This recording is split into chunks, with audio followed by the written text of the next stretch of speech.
Chapter 24.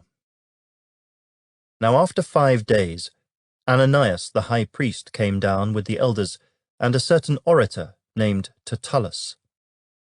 These gave evidence to the governor against Paul.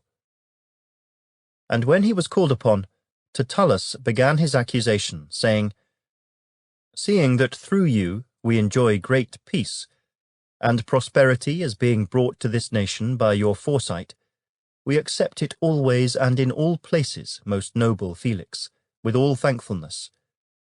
Nevertheless, not to be tedious to you any further, I beg you to hear, by your courtesy, a few words from us.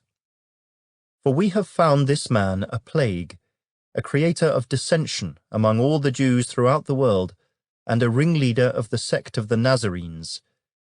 He even tried to profane the temple, and we seized him, and wanted to judge him according to our law. But the commander Lysias came by, and with great violence took him out of our hands, commanding his accusers to come to you. By examining him yourself, you may ascertain all these things of which we accuse him." And the Jews also assented, maintaining that these things were so.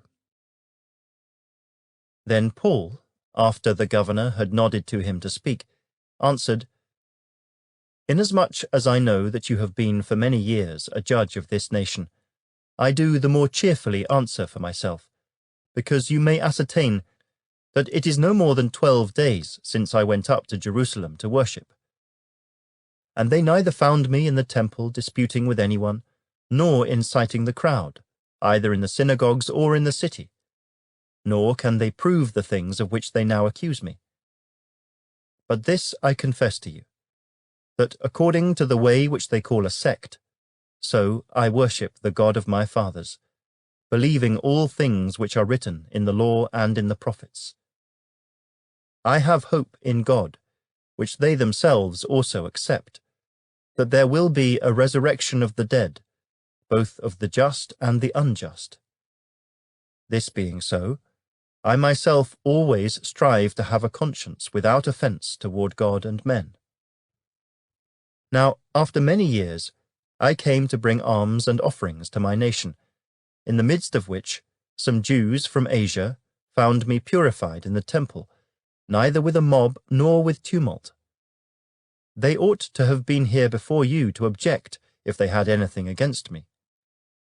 Or else let those who are here themselves say if they found any wrongdoing in me while I stood before the council, unless it is for this one statement which I cried out, standing among them, concerning the resurrection of the dead I am being judged by you this day." But when Felix heard these things, having more accurate knowledge of the way, he adjourned the proceedings and said, "When Lysias the commander comes down, I will make a decision on your case." So he commanded the centurion to keep Paul and to let him have liberty, and told him not to forbid any of his friends to provide for or visit him. And after some days, when Felix came with his wife Drusilla, who was Jewish, he sent for Paul, and heard him concerning the faith in Christ. Now as he reasoned about righteousness, self-control, and the judgment to come, Felix was afraid, and answered, "Go away for now. When I have a convenient time I will call for you."